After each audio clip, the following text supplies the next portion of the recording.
Okay, so this is too cool. I just had to do a quick video because it's pretty slick.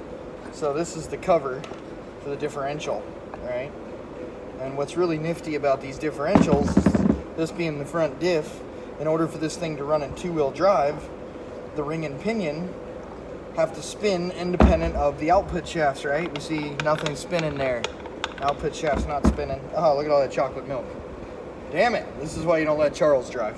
Anyway, so when you spin the input shaft, we get no CV shaft rotation. And I'm like, how the hell do they engage that? So cool. So they got this little harness goes in, just 2 wires, 12 volts, and there's a magnetic coil in here, an electromagnet in this kind of bearing race area. When you energize this coil becomes magnetic, right?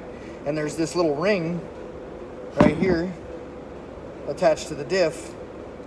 And when I first pulled it apart, this ring right here was still attached to the magnet, kind of, right? It was sitting in here. So I was like, oh, that's pretty nifty. So we stick that in there. What's that guy do? So you drop it in, it's got these little keys. It engages this inner race and then this outer plastic guide. Both of these spin on the differential. So the ring and pinion are turning, right? You're in two-wheel drive mode. You want four-wheel drive, you energize that electric coil and it applies magnetic force to this piece, right?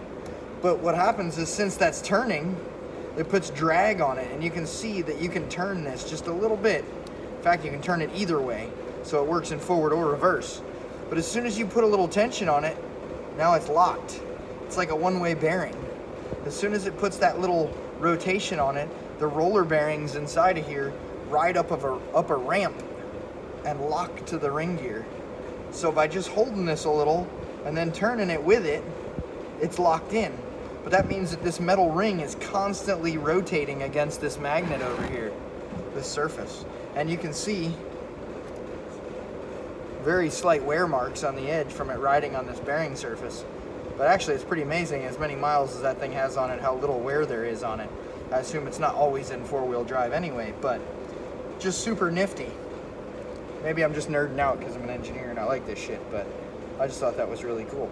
So now we're gonna clean all the mud out of this turd. Woo, little snap ring, watch out for that guy. And change the bearings out on it. They actually don't feel too bad, but we got some new seals, might as well throw the new bearings in it now. And we'll get her done.